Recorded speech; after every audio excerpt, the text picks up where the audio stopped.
pessoal, tudo bem com vocês? Primeiramente, eu quero me desculpar por duas coisas.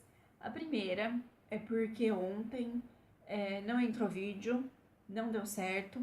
Eu tava editando e deu um problema, e aí eu não consegui resolver.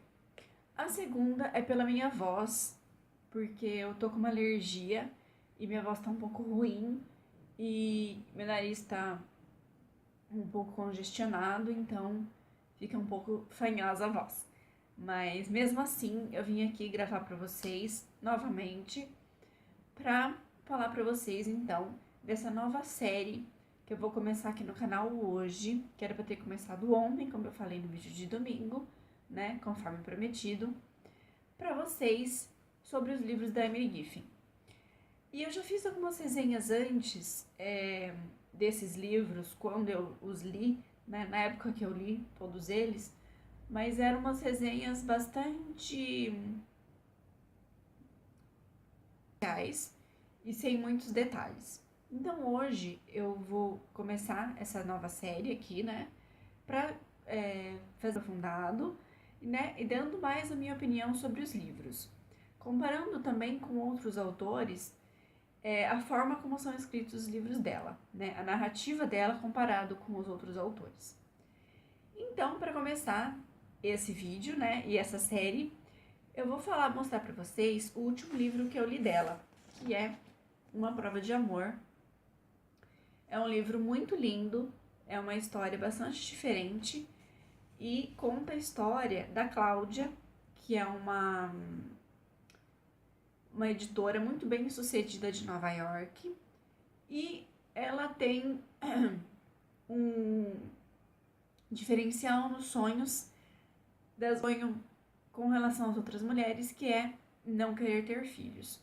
Então, ela até não, no início da história, não tem um marido, né, uma pessoa que tenha essa mesma ideia que ela de não querer ter filhos.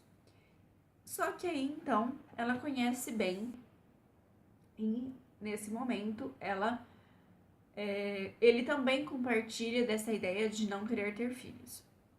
E aí, é um amor ideal, um relacionamento muito bonito, um casamento perfeito, onde os dois se amam e ele é muito companheiro, um marido muito carinhoso, e os dois vivem um casamento perfeito, aparentemente. Mas aí, no entanto, né, um deles muda de ideia, né? Algo inesperado aí acontece e um dos dois muda de ideia. E é aí que os conflitos vão aparecer, né? E o que acontece é que eles vão enfrentar esse impasse, e a forma como eles enfrentam isso nesse livro, a narrativa da autora, é muito interessante e surpreendente até. E o outro ponto que eu quero abordar então são os capítulos, que para mim esse é um diferencial muito grande da Emily Giffin em comparação com outros autores, né? Eu nunca tinha lido nada, nenhum autor que tivesse esse diferencial, que os livros fossem intercalados, os capítulos dos livros fossem intercalados entre os personagens principais, e é o caso da Emily Giffin. Então isso, para mim, é um diferencial muito grande dos outros autores, né? E esse livro aqui, em especial, ele não é dedicado, não é dessa forma. Os capítulos não são dedicados aos personagens principais, como nos outros, né? Mas nós percebemos a presença do marido nesses capítulos, mesmo que não seja um capítulo dedicado a ele, somente sobre o ponto de vista dele. E eu acho que isso é muito interessante como livro, né? Como literatura, como narrativa, e é um grande diferencial. E outro ponto que eu vou abordar daqui a pouco é a questão dos detalhes. Nesse livro, ela conta a história então dessa editora muito famosa, muito bem sucedida, que não quer ter filhos. Porém, Claro que a Cláudia, ela tem uma família, ela tem pessoas que também desejam que ela mude de ideia, que ela tenha filhos, sim. A mãe dela, o pai, né? Entre outras pessoas que tentam fazer com que ela mude de ideia ao longo da história. Porém, a Emily Giffin, ela não é uma autora com relação aos detalhes, por exemplo, como a Jojo Moisés, que pra mim me incomodou muito, como eu disse, da comparação de Como Eu Era Antes de Você, o livro com o filme, me incomodou muito a questão dos detalhes da Jojo Moisés naquele livro, porque é um. Eu gostaria muito dos detalhes naquele livro, naquela narrativa, por quê? Porque eu realmente gostaria de saber o que ia acontecer no final da história e ela estava contando detalhes do que estava acontecendo. Então isso pra mim me incomodou muito.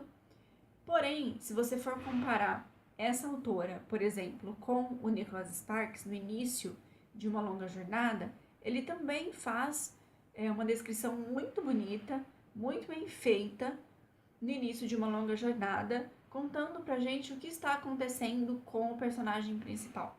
Quais são qual é o estado dele no início da história. E aqui não é muito diferente. No início, ela vai contando como é a Cláudia, como ela se relaciona com as pessoas, como ela trabalha, a relação dela com todos os outros personagens da história, ela aborda, mas sem muitos detalhes, indo direto ao ponto, abordando essa questão de não querer ter filhos como pano de fundo, mas sem ficar só nisso, só esse assunto o tempo inteiro. É só um pano de fundo que ela vai vivendo a vida dela, com isso como pano de fundo da história. E ela vai ter uma relação muito bonita com o marido, enfim.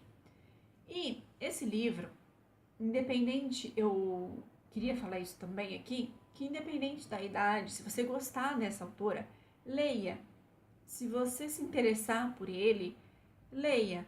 Eu indico para vocês, digo que vale a pena, porque é um livro muito bonito, é um livro que aborda essa questão e nos faz refletir de uma forma tranquila, de uma forma leve, sem muitos detalhes e sem ficar cansativo, apesar de ser somente um pano de fundo. E por isso que é agradável de ler. Não fica o tempo inteiro falando do pano de fundo. A história acontece, mas com o pano de fundo por trás da história em si, da relação dos personagens entre eles e com os outros. Isso é muito interessante nesse livro e nessa autora.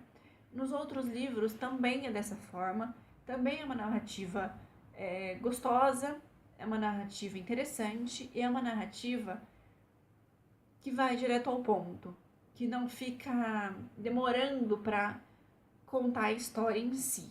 Não foca somente no pano de fundo. Você vai entendendo a história inteira, mas, como eu já disse, com o pano de fundo. E aí, um dos diferenciais dela, né, como eu já falei, são os capítulos intercalados dos personagens, falei. Mas nós percebemos, então, a presença dos outros personagens, como o marido, em situações que ele não está presente, mas aparecem alguns pontos de vista dele naquela situação. É muito interessante e a narrativa dela, olha, entre os vários autores, ela tem a melhor narrativa para mim. Na minha opinião, a narrativa dela é a melhor, a mais gostosa de ler. E apesar de ser um livro grosso, eu li bastante rápido. Não foi um livro que eu demorei para ler, justamente eu acredito que seja pela narrativa. E cada um dos livros, como eu falei, né, traz um tema específico. Esse aqui fala sobre não querer ter filhos. Os outros vídeos que eu vou gravar, eu vou falar um pouquinho dos outros livros, né, e a respeito dos temas que são abordados neles também, tá bom? E aí eu queria deixar para vocês uma pergunta, né?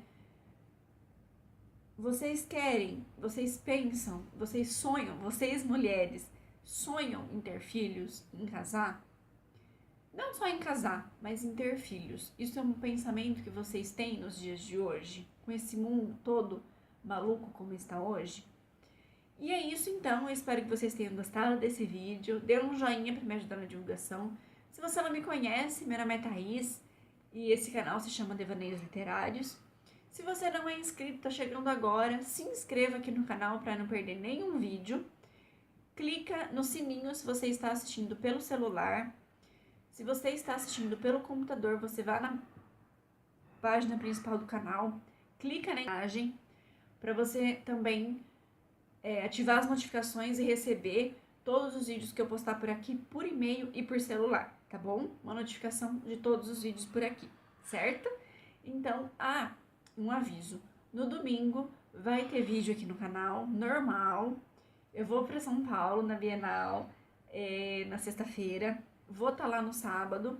Quem quiser me encontrar, vai ser um prazer imenso encontrar vocês, conhecer alguns de vocês, tá bom? E é isso, eu espero que vocês tenham gostado do vídeo. E domingo o vídeo vai ser sobre autores nacionais. Então, se inscreva para não perder nenhum vídeo aqui e nem o próximo, tá bom? Um beijo, até as próximas. Tchau!